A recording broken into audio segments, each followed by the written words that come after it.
uno munsi nashatse kuvuga zimwe mu ntwari zakoze bigashimwa kugira ngo uburundi buguma ari uburundi. Rero dutegerezwa kuguma tuzirikana kugira ngo tubakorere mu kirenge, duhonyore mu kirenge cyabo.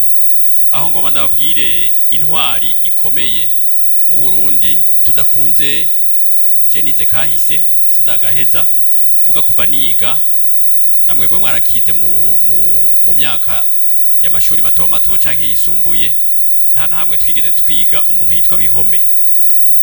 Bihome ninde? Bihome yari umujiji muzirankende yavuka ku mutumba wa Kanegwa ni Kiganda, umutumba wahoze witwa Buturirwa. Mbega niko iki ndamuvuze yamaziki. Bihome yari umugabo w'ijunja n'ijambo. Igihe abadagi bariko barahiga Mwezi Gisabo ngo bamwice, aho no babwira ko bari bamaze kwica umuhungu wiwe yitwa Mbanza Bugabo hariya mu Ruyigi. Ivyo abadagi nawe babwiye ko bishe umwana w'umwami ntavyo bari bazi kuko baherutse bavyandika baca bavyibagira. Nabo bashatse kumugandagura kugira ngo bafate igihugu. Bihome araraba yari yamunyageje mu nziwe ahanyene kuri mutumba nabari wa Kanegwa, acavuga ati mwami w'Uburundi amaraso yawe ntaseseka. Mwami w'Uburundi jewe ngomba ndabe ko uwompa izo nyambara bami zawe ndazambare hama nawe uhunge. Mwezi Gisabo wa kane abanza kunana, ariko Bihome abazomukenera ndamufise ku ifoto ngaha yicaye inyuma yiwe aravuga arabandanya ati mwami w'Uburundi urazirikanye zana izo mpuzu kugira ngo turabe ko Uburundi buguma ari Uburundi. Mwezi Gisabo azimuhaye, Bihome arazambara, azambaye asohoka mu nzu iwe arimwo yiruka. Abariko baragwanya Mwezi Gisabo bari kumwe n'abagwanyi ba Maconco bati nguje umwami arasohotse. Abadagi ba murasa amasasu acagwa aho nyene Kanegwa yubitse inda aracikana. Mwezi Gisabo nawe acinyuma aragenda. Voni birenge ati turatsinze ruraye. Acandikira umwami w'abadagi ko bagiye gutunganya igihugu neza kuko umwami bamaze kumugandagura.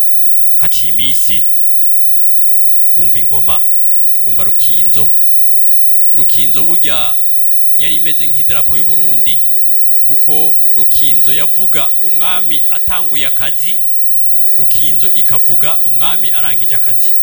Bumva ko ari nk'idarapo y'u Burundi duga ikamanuka. Baza bumva iravuze, ingoma z'u Burundi ziravuze.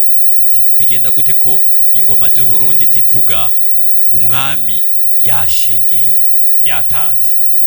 Baca basanga sivyo, niho baciye bigira inama rero yuko bo murondera kugira ngo baganire.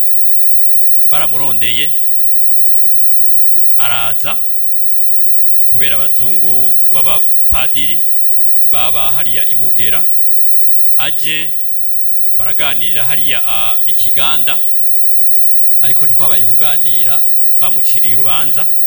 Ndabivuga gutyo jewe kubera nize kahise tumenyere bandika ngo amasezerano y'Ikiganda canke mu Gifaransa traité de Kiganda haba namba n'urubanza rw'Ikiganda. Muti kubera iki? Muramenyereye mwese muramugirana amasezerano n'abantu nta mande babaca iyo mugize amasezerano, sivyo none? Mugabo Mwezi Gisabo baca bamuca amande y'inka 124, baca bamuca n'abakozi bazosatura ibarabara kuva i Bujumbura gushika Imuyaga. Hari amasezerano murumva bacira amande umuntu gayemwe. Ega sivyo gusa, baca mwaka n'ibihugu bibiri. Iyo tuvuze igihugu kera nta ma province yabaho mu canke intara, bavuga igihugu. Nka jewe batungwa nayo bampaye gutwara ngaha Ibubanza, baca bavuga bati bamuhaye igihugu cyaca citirirwa jewe, igihugu cyo kwa Batungwa, igihugu cyo kwa Karabona. Rero baca mwaka igihugu bagiha Maconco hariya mu Bukeye, igihugu Cimbuye bagiha Kirima. Nukuvuga ko umwami yaratsinzwe, nta masezerano yigeze aba, bamuciriye urubanza kuko bari bamwicaritse ku ruhande n'umuryango wiwe, Maconco bamwicarika ku ruhande n'umuryango wiwe, Kirima bamwicarika ku ruhande n'umuryango wiwe, umwe wese arisigura, bisigura mu Kirundi basigurirwa n'uwitwa Mbasha, yari umurundi bari baraguze hariya Zanzibar, esclave, yabisigura mu Giswahili. Rero mu nyuma niho baca bavuga bati wewe uratsinzwe, hanyuma kugira ngo wemere ko watsinzwe tuguha idarapo y'Abadagi, baca mu idarapo y'Abadagi n'abasoda b'Abadagi mucungera, abasoda b'Abarundi barabamwima. Murumva rero ko dukwiye guhindura amateka, ikiganda tukahita ko ari urubanza rw'ikiganda. Jewe ndarufise mu Kidagi kigoye, nta nahamwe usanga ko igikumu cya Maconco canke Mwezi Gisabo, Kirima canke Voni Birenge. Nta masezerano rero atagira urukumu, ivyo ntibibaho. Bihome baciye bamwita umutabazi. Umutabazi izina ryaho rihabwa abaganwa bakoze bigashimwa.